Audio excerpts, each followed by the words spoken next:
We all know we need to eat less sugar, but that's easier said than done. So in this video, I'm going to give you practical steps on how to actually fix your sugar cravings. And I'm going to tell you about my favorite supplements to help keep your sugar cravings at bay. If you follow all the steps in this video for at least 21 days, you will curb your sugar cravings and you will reestablish a healthy relationship with sugar. Now, before we start, if you're taking diabetes medications, especially insulin, or if you're on blood pressure medications, you'll may need closer monitoring by your doctor during this period, as limiting sugar will probably mean you'll need to cut back on some diabetes medications and even blood pressure medications. And with that out of the way, let's get into it. One of the biggest factors that drives our sugar cravings is actually eating sugar to begin with. Eating sugar makes you crave more sugar. Full stop. And when I say sugar, I'm mainly talking about the different components of sugar like glucose and fructose. And it's the fructose that is the most problematic. We have functional brain MRI studies of people ingesting different types of sugar that show the subjects who injected fructose as opposed to glucose had a stronger activation in the visual cortex to high-calorie foods. Eating fructose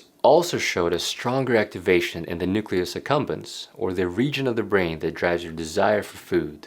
So to put it plainly, the more fructose you eat, the more likely you're going to notice foods like chips or candy or ice cream. And you're going to be less likely to resist them. And to make things worse, eating fructose also suppresses your leptin hormone, or the hormone that tells your brain that you're full and that you need to stop eating. So that in turn leads to even more hunger and more cravings. Now, what does cutting out fructose actually look like? Well, the easiest way to do this is to cut out processed or refined carbohydrates, as that's where fructose and many other types of added sugar are usually hiding. For every food that you consume that comes in a package and it has a nutrition facts label, you need to pay close attention to the section that says added sugars. I am constantly amazed at how many foods that are advertised as healthy are just full of added sugars. Virtually all breakfast cereals, instant oatmeal, breads, many yogurts, granola bars, or even Cliff bars have way too many added sugars. Other places where sugars are hiding are juices, energy drinks, salad dressings, pasta sauces, packaged fruits, even ketchup. Now, the American Heart Association recommends eating less than 36 grams of sugars per day for men and less than 25 grams of added sugar for women. But if you're trying to fix your sugar cravings, I would recommend you try to get that number as close to zero as possible. Now,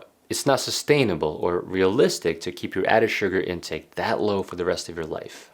And you never want to get to a point where certain foods are off limits. But if you cut out eating anything with added sugars just for 21 days, you will recalibrate your brain and your taste palate, and you'll be amazed at how much better your cravings get after this reset. Another benefit is you'll actually find it challenging to go back to the same amount of sugar you were eating before. And you'll find that you actually enjoy many more vegetables than you thought. But one important point to bring up is this only applies to fructose that we consume as added sugars. This does not apply to fructose or sugars that we get from fresh fruits. Sure, some fruits have more sugars than others. And yes, the fruit that we eat today has been genetically modified to have much more sugar than what our ancestors ate. But in general, natural whole fruits have a lot of fiber and vitamin C, which blunts the absorption of fructose, and the volume of the whole fruit makes it very hard to overeat.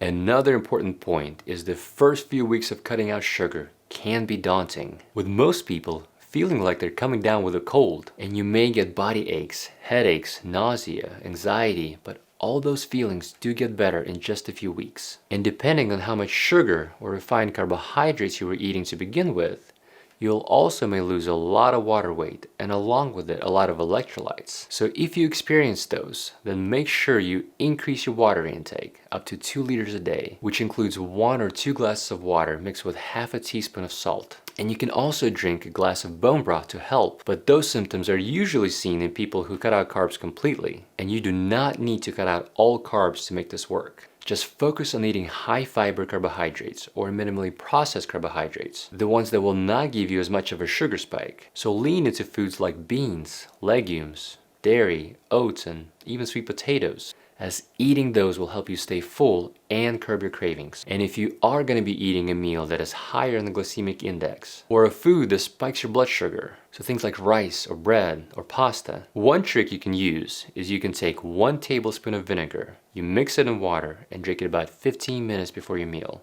Vinegar contains acetic acid, which inactivates your digestive enzymes like alpha amylase. And that results in less sugar and starches breaking down into glucose in your bloodstream. Acetic acid also encourages our muscles to be more efficient in clearing excess glucose. So we end up with a blunted glucose spike and insulin release. And that's important, as it's these glucose spikes that keep you on the sugar roller coaster. And it's those spikes, or rather coming off of those sugar spikes, is what's driving your cravings. And it doesn't matter what kind of vinegar you use, but most people use apple cider vinegar, as it's full of antioxidants and probiotics, and it may help with your digestion. The only caveat is vinegar can damage the enamel of your teeth if it's not diluted correctly. So I would mix the vinegar in at least 8 ounces of water, and I would recommend drinking it with a straw to make sure you protect your teeth. Another important step to curbing your sugar cravings is to up your protein intake. Most of my patients who report the worst sugar cravings are the ones that do not get enough protein in their diets. You should try to get at least 1 gram of protein per pound of your weight. So for most adults, eating at least 25 to 35 grams of protein per meal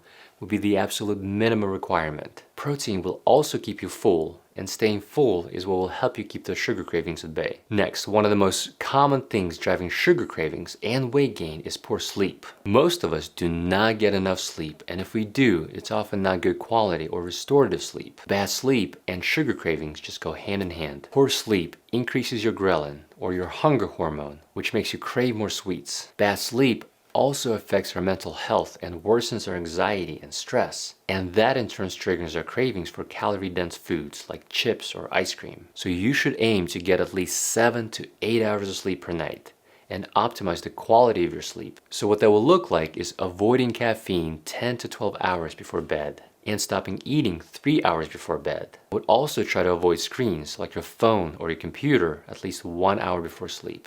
Next, when it comes to sugar cravings, realize it's not always about your hunger. Often, these cravings are just a proxy for a state of mind and unpleasant feelings. What we perceive as sugar cravings, or a need to reach for a snack, is often just an urge to get that dopamine hit to relieve our stress, anxiety, sadness, and even boredom. And if you find yourself always snacking when watching Netflix or snacking when you're working on your computer, then it's the habit that's driving the cravings. And building new habits or just recognizing this process will help you ease those cravings. To fix this, you first need to identify if you're actually hungry or if this is more of an emotional craving. A good way to tell is to think, well, eating an apple or a vegetable will make the cravings go away. And if your cravings are for a particular type of food, like sweets or chips, then you're dealing with emotional hunger and we need to find other ways to feed it. So try this exercise next time you're craving for something sweet. Drink a glass of water and then eat an apple and then wait 20 or 30 minutes. Even if the cravings are still there, they won't be as strong and it will give you a chance to track down what's actually driving your desire for snacks.